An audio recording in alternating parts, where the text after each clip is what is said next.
கர்த்தருக்குள் பிரியமானவர்களே, பிப்ரவரி 13 இன்றைய பனித்துளிகளின் தலைப்பானது அதற்கு மேல் ஒன்றுமில்லை. வசனம் 1 கொரிந்தியர் 13வது அதிகாரம் 12வது வசனம்.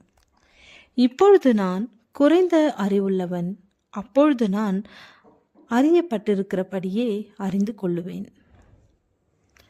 கொலம்பஸ் மிகவும் பிரபலமான நபர். அவர் பிறப்பதற்கு அநேக வருடங்களுக்கு முன்பாக ஸ்பெயின் நாட்டின் பொன்மொழி என்னவென்றால் நிப்ளஸ் அல்ட்ரா அதனுடைய பொருள் அதற்கு மேல் ஒன்றுமில்லை என்பதாகும். ஸ்பெயின் நாட்டவர் தாங்கள் எல்லாவற்றையும் கண்டுபிடித்ததாக நினைத்து அந்த பொன்மொழியை தங்களுக்கான பொன்மொழியாக வைத்திருந்தார்கள். ஆனாலும் காலம் நெடுகிலும் அநேக புதிய கண்டுபிடிப்புகளை நம்மால் பார்க்க முடிகிறது.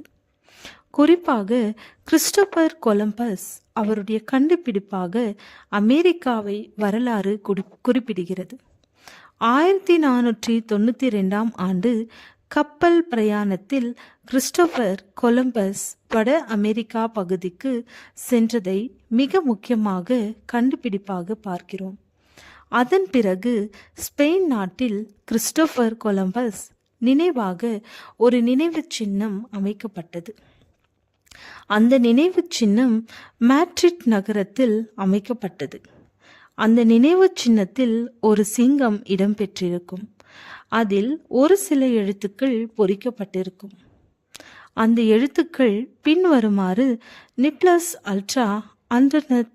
இந்த நினைவு சின்னத்தின் சிறப்பு என்னவென்றால் அந்த சிங்கம் நே என்கிற வார்த்தையை விழுங்கினதை போன்று தோற்றமளிக்கும். அந்த ஸ்பானிஷ் வார்த்தைகளின் அர்த்தம் அதற்கும் அப்பால் என்பதாகும். கிறிஸ்டோபர் கொலம்பஸ் கண்டுபிடிப்பின் மிக முக்கியமான வெளிப்பாடே நாம் அறிந்திருப்பதற்கும் அப்பால் அநேகம் உண்டு என்பதுதான். எல்லா துறைகளிலும் இதுதான் உண்மை. நம்முடைய அறிவு குறைவுள்ளது. நாம் தீர்க்க தரிசனம் சொல்லுதலும் குறைவுள்ளது. நிறைவானது வரும்போது குறைவானது ஒழிந்து போகும். 1 கொரிந்தியர் 13வது அதிகாரம் 9-10. நாம் அறிந்தது மிகவும் குறைவு மற்றும் நாம் அறியாதது இன்னும் அநேகம். இந்த உலகில் வாழ்ந்து மக்களால் மிகப்பெரிய மாமேதைகள் என்று கூறக்கூடியவர்கள் தங்களுடைய வாழ்க்கையின் இறுதியில் கூறிய வார்த்தைகள் நாம் அறியாதது இன்றும் அதிகம் என்பதுதான். கற்றது கையளவு, கல்லாலது உலகளவு என்கிற பழமொழி மேற்கூறிய கருத்தையே பிரதிபலிக்கிறது. இந்த பூமியில் வாழக்கூடிய நம்முடைய அறிவு குறுகியதாக இருக்கக்கூடியது என்பதை யோபு இவ்வாறு கூறுகிறார்.